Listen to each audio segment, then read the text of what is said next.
tonight, we're not just telling stories. We're reliving nightmares.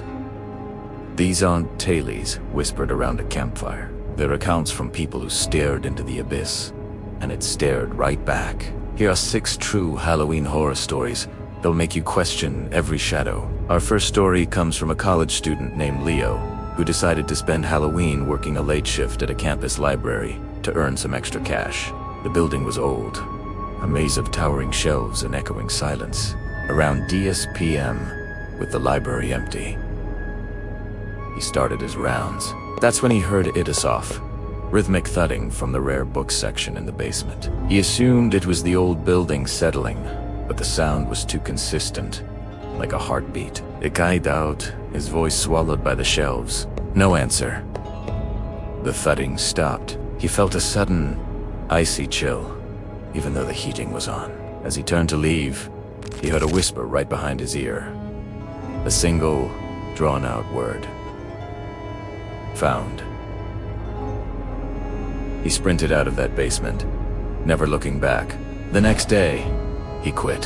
He later learned from a professor that a librarian had vanished from that same section decades ago, leaving behind nothing but a single, mud-caked shoe. Next, we have Sarah, a nurse working the graveyard shift in a pediatric ward on Halloween night. The hospital was eerily quiet, decorated with smiling paper pumpkins that seemed to mock the silence. One of her patients was a little girl named Lily, who'd been admitted for a severe fever. Just after midnight, Lily's call light blinked on. Sarah went to her room and found the little girl sitting bolt upright in bed, pointing a trembling finger at the corner of the dark room. "The man in the hat is smiling at me," she whispered, her eyes wide with terror.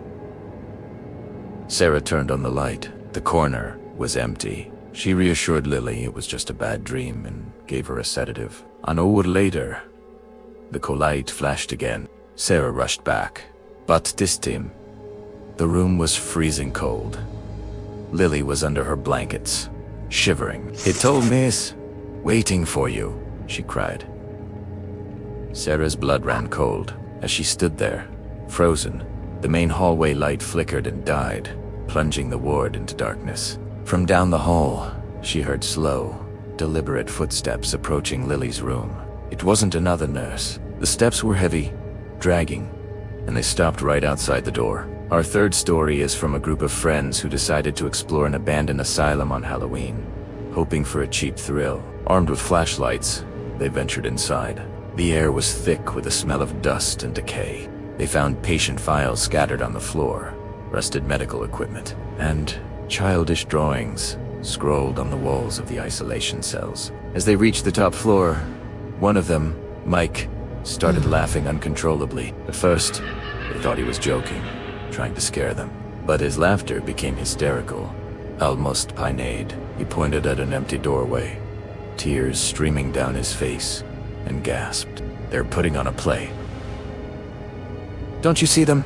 They saw nothing. But then, from that empty doorway, they heard a round of faint, crackling applause. They dragged Mike out of there as he fought and screamed about the show.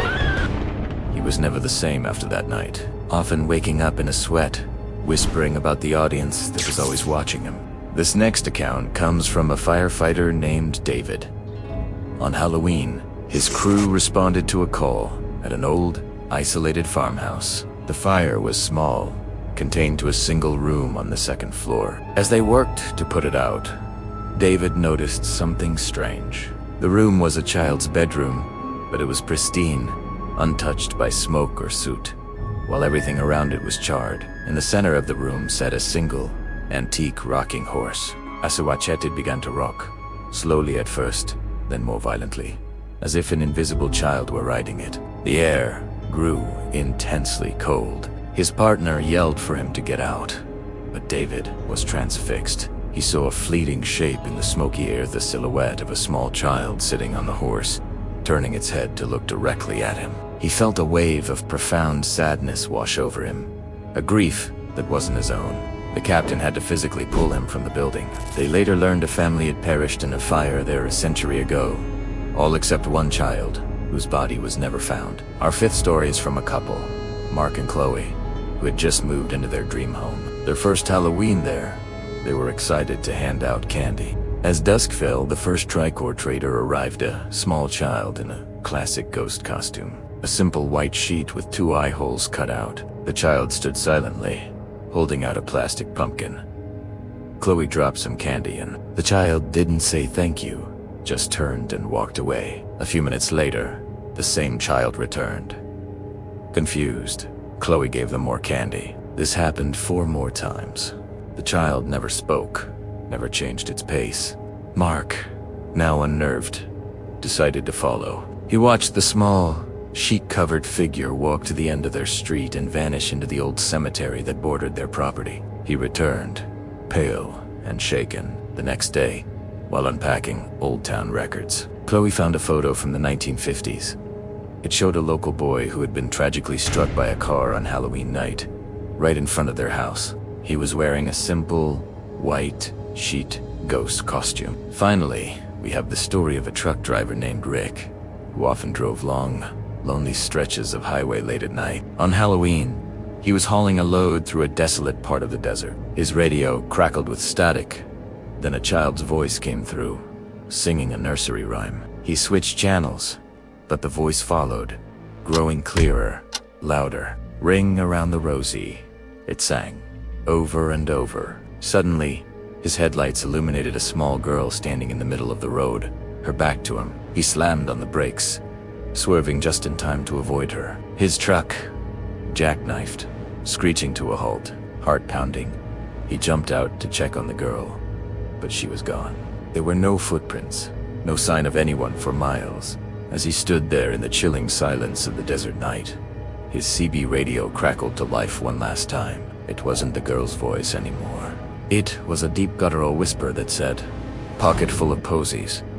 He drove for 3 straight hours to the nearest town, refusing to stop, his eyes glued to the rearview mirror, terrified of what he might see.